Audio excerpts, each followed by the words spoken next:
combat. Le Togo vient d'être frappé par un grand malheur. Il s'agit d'une véritable catastrophe nationale. Le président de la République, son Excellence Gnassingbé Eyadema, n'est plus. Cette phrase a été prononcée le 5 février 2005 par le Premier ministre d'alors, Kofi Sama, pour annoncer la mort du général président Eyadema, celui qui a dirigé le Togo d'une main de fer pendant 38 ans. Credo Tété, qu'est-ce que vous faisiez le 5 février 2005? Est-ce que vous vous en rappelez, les conditions dans lesquelles vous avez appris le décès du général président? Le 5 février 2005, j'étais en circulation. Lorsque tout bougeait et on s'interrogeait. Donc, et c'est dans cette posture d'interrogation qu'on a appris l'information comme quoi le général président n'était plus. Donc, et là, rapidement, le premier réflexe, c'est de regagner son chai, c'est d'être à la maison. Et ce qui a également retenu notre attention, tout Lomé était comme, disons, je ne vais pas parler de cimetière, mais c'est comme si il y avait la veillée funèbre le jour-là, parce que tout était calme et un vent a soufflé sur notre pays. Malgré, disons, les bribes d'informations qu'on avait, nous étions tous câblés sur la télévision nationale et c'est en ce moment que nous avons vu l'ancien Premier ministre Kofi Sama qui était effaré, qui était apparu à la télévision. Il pleurait même. Il pleurait et il nous a annoncé, disons, cette catastrophe nationale. Au-delà, le temps de digérer cette catastrophe nationale, nous avons vu également, donc nous parlions de l'armée dans le cas congolais, donc nous avons vu comment l'armée togolaise aussi a joué sa partition en ce moment assez sensible. Donc c'est aujourd'hui, nous commémorons les 14 ans de décès du père de la nation, du général Eyadema. Donc il faut, dans une première mesure, lui souhaiter qu'il puisse se reposer en paix, parce que c'est un être humain comme nous, on ne peut jamais se réjouir du décès de son prochain. Donc il a eu, pendant 38 ans, à diriger le Togo, il a fait ce qu'il pouvait, mais il faut, s'il faut qualifier, ou bien s'il faut définir l'homme, c'est quelqu'un qui savait manier et le bâton et la carotte. Parce qu'il avait cette rigueur-là, mais à un certain moment, il a su aussi jouer sa partition avec l'avènement de la démocratie. Il a su créer une partition musicale propre au Togo. Germain Sossou, vous y aviez cru ce 5 février-là parce que tant le général était devenu comme immortel aussi. Oui, vous savez, c'est aussi ça... l'apprentissage, il est important aussi que à chaque fois que nous rappelons que nous sommes des mortels. Ce que mon ami Credo a décrit tout à l'heure, c'est pas que les Togolais ont oublié que nous sommes des mortels. Tellement beaucoup d'événements sont passés avec le général Gnassingbé. Il y a des morts. Et qu'à un moment donné, on pensait qu'il ferait exception parmi les mortels. Donc, du coup, puisqu'il y a eu beaucoup de choses, l'attentat et tout ça, là. Donc, à un moment donné, qu'on annonce qu'il est décédé, les gens... Donc, les gens ne savaient pas, surtout les gens ne savaient qu'est-ce qui allait se passer. C'était ça qui avait expliqué le fait que, surtout à Lomé, les gens étaient... Qu'est-ce qui allait se passer? Il y avait... toute une interrogation, mais c'est ça aussi, et ça le rond règne d'un président. Non, mais lui, il est exceptionnel. Est-ce qu'il a préparé, est-ce que lui-même en tant que chef d'État, est-ce qu'il s'est préparé à ça? Un jour, je partirai, comment sera le Togo?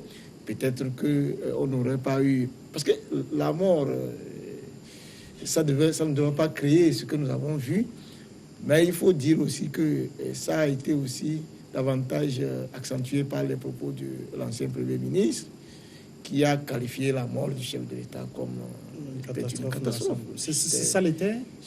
Non, c'est-à-dire que Eyadema lui-même était, quoi qu'on en dise, il était un peu sur un certain nombre de choses. Il savait qu'il était mortel. Ouais. Il savait. C'est son entourage qui l'a déifié. Donc voilà, c'est ça. C'est la déification extrême, même après la mort. Ben, sinon, le personnage savait, puisqu'il parlait des ancêtres, il savait qu'il allait partir. Bon, il le savait, mais voilà. au même moment, c'est la même personne qui disait qu'il ne se rappelle pas la fois où il a été malade, qu'il n'a eu qu'un petit mot de tête une fois quand il était jeune, voilà. Et tout. Bon, peut-être à un moment donné, lui-même, il s'est cru aussi. Oui, bon, mais de là, le Premier ministre déclarait que c'était une catastrophe naturelle. C'était tout. National, pardon. National, c'était trop. Ça, c'était trop. Déjà, le chef de l'État était, de son vivant, il était vraiment... c'était comme un mythe, voilà, et qu'il meure et que le Premier ministre vienne dire que c'était une catastrophe nationale. Et ça aussi, les archives. Donc, ça aussi a permis véritablement de classer davantage les gens. Mais les Togolais, surtout les Loméens, c'est que et après. Parce que beaucoup de Loméens savaient après qu'est-ce qu'il y allait se passer. Et après, comme là, Fabo, on peut parler du général Gnassingbé Eyadema aujourd'hui comme d'un regretté. 14 ans après, on le regrette. Oui, lorsque vous voyez, ou bien vous entendez certains Togolais disent, si au temps de Eyadema, il y avait, les conditions étaient un peu meilleures par rapport à aujourd'hui. Donc cela voudrait dire que certains regrettent aujourd'hui la mort du feu Eyadema. C'est un peu ça. Il a été, comment dire, un bon président selon vous? Un bon président, je ne dirais pas. Parce que la manière dont il a géré le pays pendant 38 ans, par rapport à ce que nous vivons aujourd'hui, si cela se faisait depuis son avènement jusqu'au moment où il mourait, je pense qu'on n'en serait pas là où on est aujourd'hui. Donc cela voudrait dire que il n'a pas su gérer le pays d'une manière rationnelle. Il y avait l'administration qui était vétuste, il n'y avait pas des entreprises comme on le voit aujourd'hui. L'état de nos routes, il y avait quasiment des routes non bitumées. À Lomé n'était pas comme ce qu'on voit aujourd'hui. Mais on savait aussi qu'il y avait des orientations pour les ministres à pouvoir faire ce genre de politique, de réalisation, mais cela n'avait pas été fait parce que les ministres ne sortaient pas dans leur bureau pour aller voir, pour aller sur les chantiers, voir ce qu'on a confié comme orientation. Donc ça a fait que le pays était fragilisé, était cassé, et ça n'a pas donné une bonne image à ce grand homme-là que aujourd'hui une partie des Togolais regrettent. Alors, Credo, il y a aussi un point quand même qui est assez curieux aujourd'hui au Togo, c'est que 14 ans après, on ne sait pas exactement dans quelles conditions le président Eyadema est mort. Non, mais tout ce qu'on sait, c'est que on l'a amené dans un avion et qu'il est décédé dans un avion. Et c'est vrai, donc peut-être que la famille ne voudrait pas communiquer sur les circonstances. Est-ce que ça, c'est encore une question de famille? Parce qu'il appartient à un pays. C'est un président. Et je ne sais pas s'il y aura dans l'histoire du Togo quelqu'un qui fera encore 38 ans. J'en doute. Non, mais on ne peut pas tabler. Donc, on ne peut pas dire aujourd'hui que l'actuel chef de l'État, qui est l'un des fils de Feu Gnassingbé Eyadema, va faire 38 ans au pouvoir. Donc là, ce n'est pas encore le sujet de mais au débat. moins qu'on communique sur... Ce n'est pas à la famille de décider tant que la personne...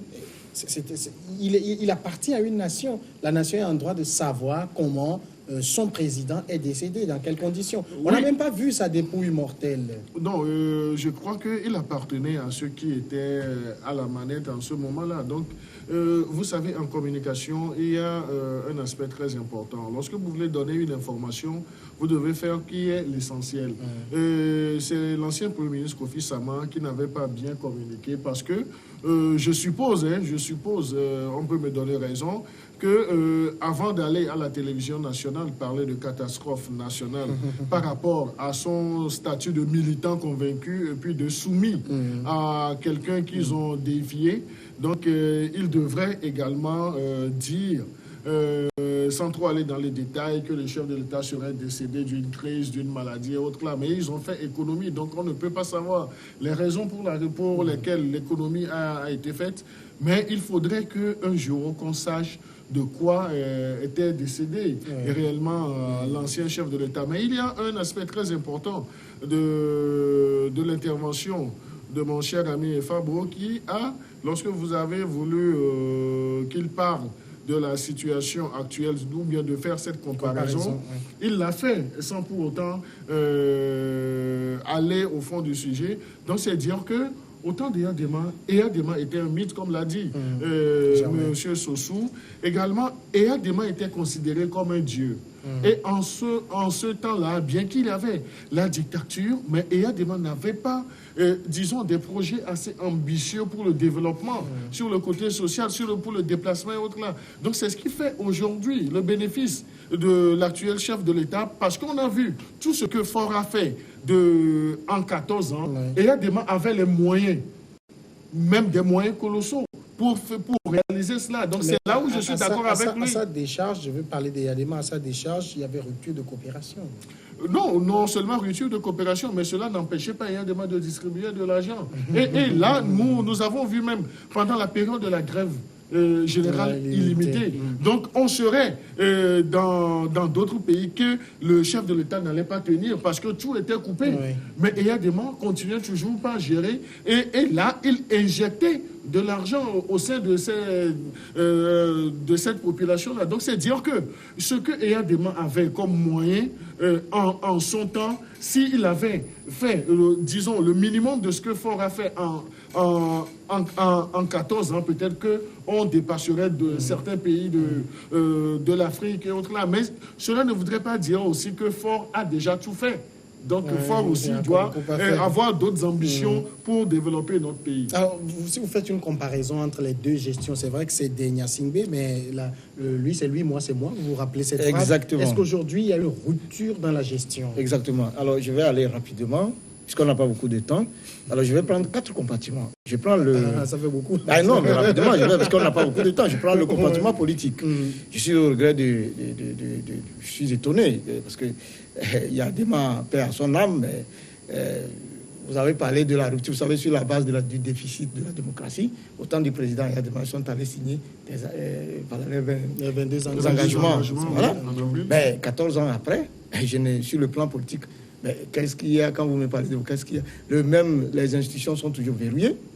L'alternance n'a pas été possible. Comment l'appelle-t-on? Beaucoup de gens nous pourront citer.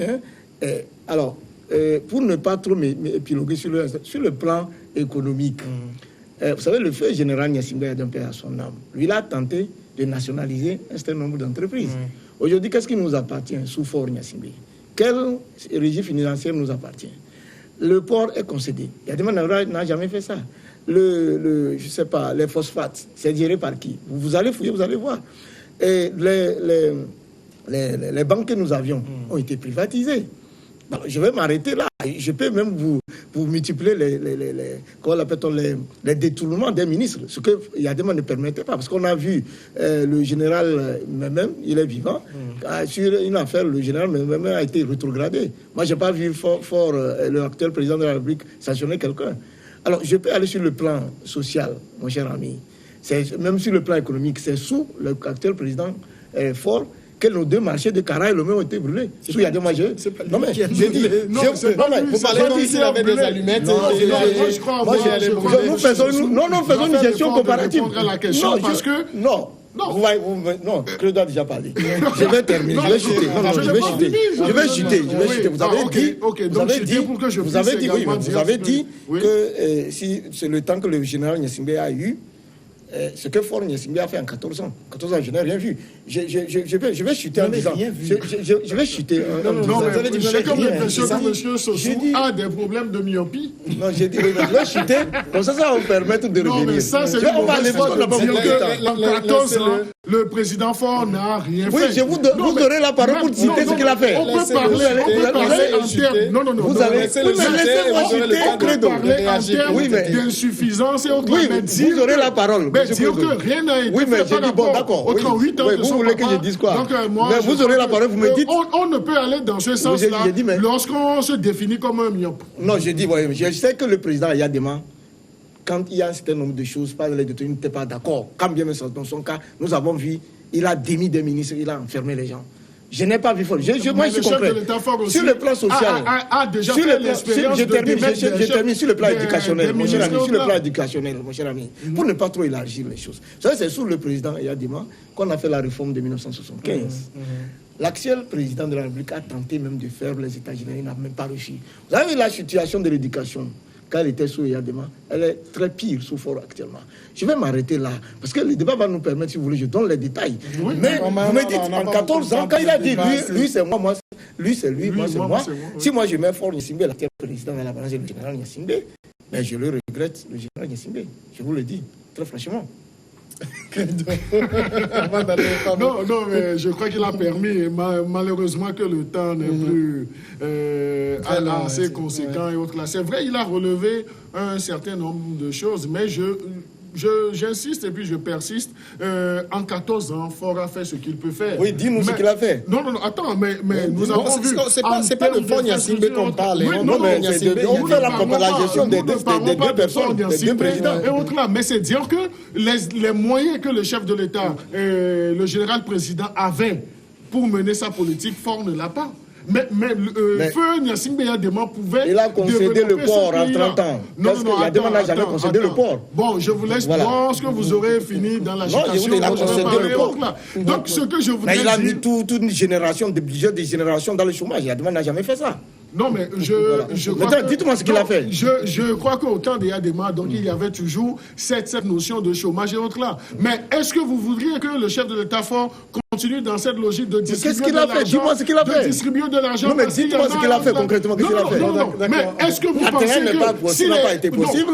Vous avez parlé des banques. Même les élections locales, il fallait qu'on le force pour les organiser. Non, mais le chef de l'État passé, le président Yadema, le général Yadema a une acquis politique. Je note de la part de Germain Sossou une certaine nostalgie de Gnassingbé Yadema. Non, mais pas forcément une nostalgie. Moi, j'ai fait au même moment, à l'époque, on le décrivait comme le petit dictateur. Mais si nous parlons du présent, oui. Si nous parlons du présent par rapport à ce passé, que moi je considère comme un passé toujours récent, donc c'est dire qu'il y a des actions qui sont faites aujourd'hui et autres là. Donc il faudrait amener le Togolais à se prendre en charge. Et en 14 ans, on ne peut pas demander à Faure en 14 ans de faire les mêmes exploits que son papa. Yadema construit les Nanabès. Yadema construit les Nanabès. Faure Gnassingbé les a détruits. Non, mais Yadema n'a pas construit les Nanabès. Je suis désolé, mais les Nanabès se sont construites. Oui, mais je vais dire en tant que c'est sous lui. Se sont assumés. C'est sous lui. Mais allez voir nos mamans. Allez-y voir nos mamans qui errent maintenant. Les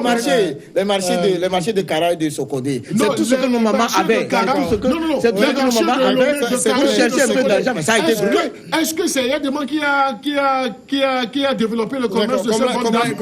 Est-ce que c'est Yadema qui a développé le commerce de cette bonne dame? Donc on ne peut pas demander à 14 ans.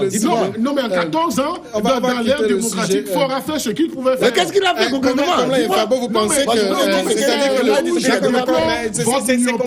c'est compris. Comme là, le général Yadema était quand même assez friand des grands surnoms, timonier, baobab, dinosaure et tout. C'est ceux qui l'ont entouré qui ont fait de lui aussi qu'il a pensé à un moment donné qu'il était tout, il était très grand et qu'il ne pouvait pas quitter en ce moment-là. Non, il faut reconnaître aussi que c'est quelqu'un de diplomate. Il essaie d'aller sur le plan international. Il allait pour régler les conflits d'ici un peu partout. Donc, ils avaient la notion de l'Union africaine. Ils avaient la notion de la CEDEAO. Il est le père de la CEDEAO avec Gowon du Nigeria. Donc, tous ces mouvements l'ont mis sur ce plan-là. Donc, ça dit, vous dites qu'il a mérité ses surnoms, c'est ça? Oui, il a mérité, c'est parce qu'il réglait certains conflits où on ne voyait pas d'autres chefs d'État capables d'aller vers ce champ-là. Donc, tout ça là lui a permis de le surnommer le Baobab, le Timoné et autres. Oui, non, mais moi je voudrais dire, autant il y a des moments, peut-être qu'on n'aurait pas cette opportunité de faire ce débat contradictoire, mais fort a permis maintenant. Il y a des gens qui a auguré la démocratie. Non, là, c'est la première fois. Il y a des gens qui a auguré. C'est il y a des gens qui a suivi les accords de 12 juin et qui ont permis la mort de la Faure Gnassingbé, il est venu. Depuis là, quel est son acquis politique? Non, moi, je parle d'un exemple. Donc là, je dis, autant des Yadema, on n'aurait pas eu ce loisir, ce plaisir de faire ce débat-là. Maître Kofi Go ont existé autant des Yadema.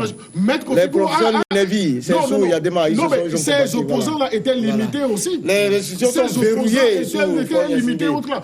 C'est beaucoup plus autant des Yadema que tout était verrouillé. Oui, mais c'est ce que j'ai dit. Après 14 ans, ces mêmes institutions sont restées verrouillées. Mais aujourd'hui, les institutions fonctionnent librement. Elles sont déverrouillées avant? Non, les institutions fonctionnent librement. Il y a 14 ans. 14 ans, on a passé le plan politique, on n'a pas avancé 14 ans. Regarde les élections. Regarde les élections. Regarde les élections dans lesquelles maintenant. Que vous confondez les deux hommes et autres. Mais là, moi, c'est moi restons concentrés sur Gnassingbé Yadema. Est-ce que vous pensez qu'il n'est pas important, 14 ans après, peut-être que les historiens se saisissent de sa mort et sortent des revues, qu'on soit informé des conditions dans lesquelles il a trépassé? Oui, vous savez que le président Yadema, le parti, le RPT lui-même, même UNIR aujourd'hui, vous savez que c'est une gestion, quand bien que c'est un parti, c'est une gestion aussi opaque que possible. Et donc, si vous, les historiens, veulent faire ce travail, encore faut-il que le RPT hier UNIR ouvre les vannes pour que les gens puissent comprendre. Bon, voilà, moi je ne suis pas contre que ça puisse faire ce travail, mais ce qui m'intéresse moi aujourd'hui, le monsieur, moi j'estime qu'avant même que les historiens d'un jour nous disent, a fait son temps. De loin, en tant qu'observateur, nous avons vu comment il a géré le pays. Il y a des choses à regretter, mais j'estime que le général Gnassingbé Yadema, sur un certain nombre de plans, il était humain. Je suis opposé, je le dis, mais aujourd'hui, M. Faure Gnassingbé est un homme de marbre. Voilà la différence. C'est vous qui le dites, le Faure Gnassingbé a dit à Tchévier que c'est sur les réseaux sociaux qu'il découvre qu'il est un dictateur sanguinaire, alors qu'il est un homme simple. Vous savez, moi je suis rentré en politique tout récemment, mais quand j'étais petit, j'ai observé les leaders politiques. Certains sont toujours en activité. Mais j'ai vu, par exemple, vous me permettez de citer un homme comme Aboyibo, Maître Aboyibo, avec les Mousseigneurs, je les ai vus discuter sur les problèmes politiques quand le pays était en ébullition avec le feu général Gnassingbé Yadema. Depuis l'avènement des Faure, est-ce que vous avez vu devant les problèmes politiques du pays, est-ce que vous avez vu Faure Gnassingbé discuter avec l'opposition? Est-ce que vous l'avez vu aller s'asseoir avec avec les étudiants pour discuter avec le président et Yadema, que les gens estimaient qu'il n'a pas mis pied à l'école discuter avec les étudiants? Mais dites-moi. Moi, c'est moi, lui, c'est moi. Voilà la différence. Voilà. Non, mais moi, je crois que moi, c'est moi, lui, c'est lui. Donc, la marque qu'imprime le chef de l'État aujourd'hui n'est pas à négliger parce qu'il a sa particularité. Donc, de façon concrète, dis-moi, de façon concrète. S'il vous plaît, monsieur Sossou, Faure Gnassingbé ne fait pas dans la louange comme son papa. Donc, il faut retenir cela parce que la propension même du général président, c'est qu'on puisse le louanger à outrance et autres là. Mais Faure Gnassingbé a banni. Et là, je crois que c'est ce qui a fait. C'est ce qui a fait qu'on a certaines classes des grilles parce que Yadema cherchait de la louange qu'il distribuait l'argent du Togo. Les liseurs de motion. Donc aujourd'hui, on a mis fin à cela. Donc la jeunesse doit travailler pour développer le pays. Donc si c'est cela que vous regrettez, donc moi je suis désolé. Non, qu'est-ce qu'il a fait? Dis-moi concrètement. Non, j'ai donné sur le plateau. Je t'ai dit que les marchés ont brûlé. D'accord, dernière question, on va terminer. Ça va être la même question. Dernière question, on va terminer, ça va être la même question pour vous. Mais Faure n'a pas brûlé les marchés. Komla et Fabo, est-ce que Gnassingbé Yadema était un bon président? Un bon président, oui, parce qu'il sait écouter. À quelque part, il sait écouter. S'il y a un problème, il reçoit les gens. Par exemple, s'il y a les manifestations sur le campus, ils essaient d'inviter les étudiants pour pouvoir les écouter et voir quels problèmes ils ont. Également, je l'avais dit que sur le plan international, ils interviennent dans des conflits, régler les conflits et autres. Je peux dire que sur ce plan, il est un bon président. Mais au niveau de la gestion, il n'a pas été à la hauteur. D'accord. Germain Sossou, il était un bon président selon vous? Non, le président Yadema avait sa particularité qu'il était un Africain de souche. En ce sens qu'il était un dictateur, je le conviens, parce que le président Yaya Dema était héritier de l'ancien système politique. C'est-à-dire qu'il est venu au pouvoir par un coup d'État, c'était un militaire, et il a fait l'expérience douloureuse de la démocratie. Mais il l'a accepté. Il l'a accepté finalement, même si ça n'a pas marché. J'ai dit, le président Yaya Dema discutait avec son opposition. J'ai été heureux de voir qu'après lui, un jeune président a pris le pouvoir. Vous n'avez pas répondu à ma question. Il était un bon président. Je vous conclue, un jeune a pris le pouvoir. J'estime que avec ce jeune... quelqu'un qui a toujours l'habitude de fuir la question. Vous ne répondez pas. Alors, donc voilà. C'est oui, non, mais je crois que la question est est-ce que vous avez déjà vu un père modèle? Credo Tété, il y a un bon président. Yaya Dema avait fait de son mieux dans son contexte précis. Merci Komlan et Fabo, Credo Tété, Germain Sossou. Merci. Merci à vous tous de nous avoir suivis. On est encore ensemble demain. Merci.